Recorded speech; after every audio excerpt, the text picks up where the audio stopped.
The Injustice games and their subsequent comics introduced us to a twisted version of Superman, whose extreme grief and anger inspired him to take control over the world.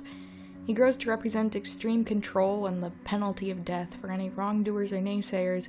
His antithesis is Batman, who fights against him by representing freedom and the chance of redemption for criminals through the justice system. Superman rules supreme with an iron fist, forcing people into compliance, while Batman believes people should be able to choose their actions on their own, guided by the law and due punishment, and not the threat of immediate execution. Every other hero has to choose if they will safely stand by Superman, or risk their lives by fighting against his tyranny on Batman's side. The two have different views, but similarly unwavering opinions on what is the best way to help humanity. Batman and Superman each cannot be convinced that they are wrong, and they stay the same for the 7 or so years that Injustice currently spans. They are opposites, but in some ways, they are the same. So here's where I'd like to propose that maybe there is a different opposite to Superman who better represents that it is Superman's refusal to change that leads to his ruin, while her willingness and desire to change is what leads her to success. The antithesis of Superman is not just Batman, but also Harley Quinn. The start of Injustice involves 2 big deaths. The Joker kills Lois Lane, and Superman kills the Joker. This is how he copes with his grief, trying to take control over what took his family away from him, even if it's too late.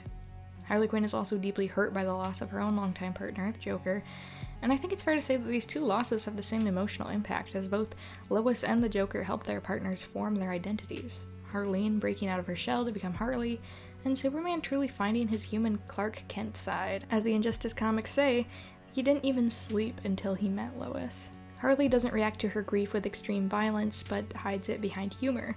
And when Harley lets her carefree mask finally fall, we learn that she is similar to Superman not just from losing her partner, but from losing her chance at having a family, as Lois was pregnant when she died, and Harley Quinn secretly had a daughter with the Joker, who was raised by her sister, because Harley knew he wouldn't accept a child.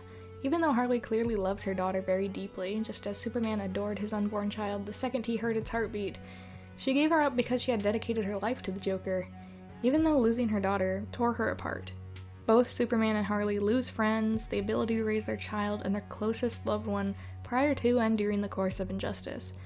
But they change in different ways. Superman goes bad, but Harley doesn't go worse. She goes good instead. Why? Because she was set up for success while he was doomed to fail. Not just because I think villains tend to be a lot more flexible in their ways. Compare stubborn Wonder Woman to Catwoman, who is willing to change sides when she thinks it's necessary. But what happens to Superman and Harley happens because of the people they have surrounding them. Superman won't change exactly because of people like Wonder Woman, who is basically his right-hand man during Injustice. She is crazy in love with him and will say yes to anything he wants.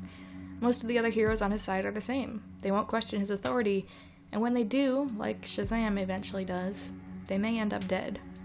Batman's side is a lot more collaborative. He has people like Commissioner Gordon and Lex Luthor and Black Canary, all people with strong convictions who won't compromise their beliefs just to follow someone else, who can offer their own ideas that guide Batman as a leader. Harley Quinn is also helped by gaining relationships with these same people. People who give her a chance to try using her talents for good, and people who aren't yes men, but who will hold her accountable for her own actions and inspire her to keep growing. The best example is Poison Ivy, whose inconsistent nature between the games and comics enrages me, but that's a different conversation. In the comics, Harley sometimes goes to her for help or just to have some crazy fun, but Ivy never says yes. She says that Harley needs to win her own battles, and that she's going to keep their relationship at a distance until she knows for sure that Harley has grown enough for it to be healthy, which is really great. There's also a great scene in the Ground Zero comics with the same idea. Harley asks Dr. Fate if there's any way she can separate herself from the Joker forever, because she goes back to him time after time despite how abusive he is, to which Dr. Fate unfortunately tells her that they're basically fated to always be tied together. But there is one word that can set her free. No. There is no magic cure for Harley's problems. No one can save her except herself, telling him no. So we see that she has the perfect environment and friends to help her improve, and Superman doesn't because he has no one left who he's willing to listen to. Superman keeps his allies on a short leash, but the only thing Harley gets handed to her is a simple chance. A chance to prove that she's changed after helping the Joker blow up Metropolis. Batman's ideology 1, Superman's 0. Even if they don't end up changing because of it, most characters on the dark side in Injustice have a moment where they see their choices have had a negative effect on their relationships. Wonder Woman's fellow Amazonians disown her. The Flash's girlfriend breaks up with him. But Superman has no one left to make him reconsider his actions. He refuses to listen to anyone who is still alive. In Injustice, the only people it seems Superman would be willing to change for are dead, his wife and child. Because he did already change for them. He changed to avenge them. But they aren't around to tell him that this isn't what they would have wanted. So this is where Harley Quinn has another advantage in life that helps her grow. She may not have raised her daughter for the past 10 or so years, but her daughter Lucy is still alive.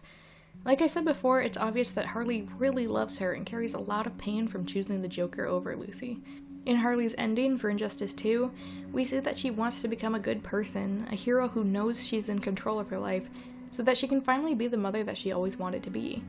Harley wants to change because she has someone to change for, a goal to attain. Superman has already lost everything. In his eyes, there is nothing to change for.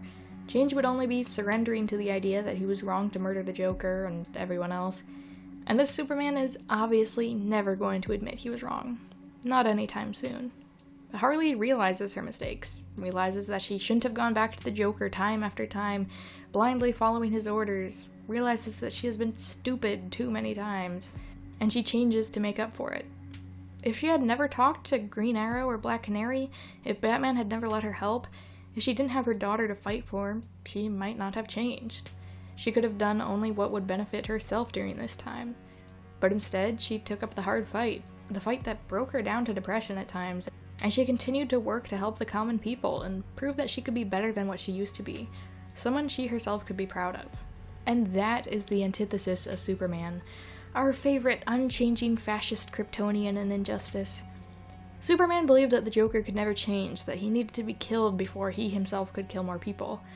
And yes, the Joker is a horrible mass murderer and abuser, but Superman applied this same idea to other people too, all while Harley Quinn was simultaneously proving that when you have people in your life who want to help you improve yourself, when you have something to fight for, you can change.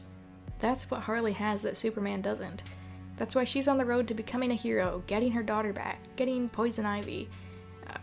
Hopefully the nice version in the comics, and not whatever the heck this mess is.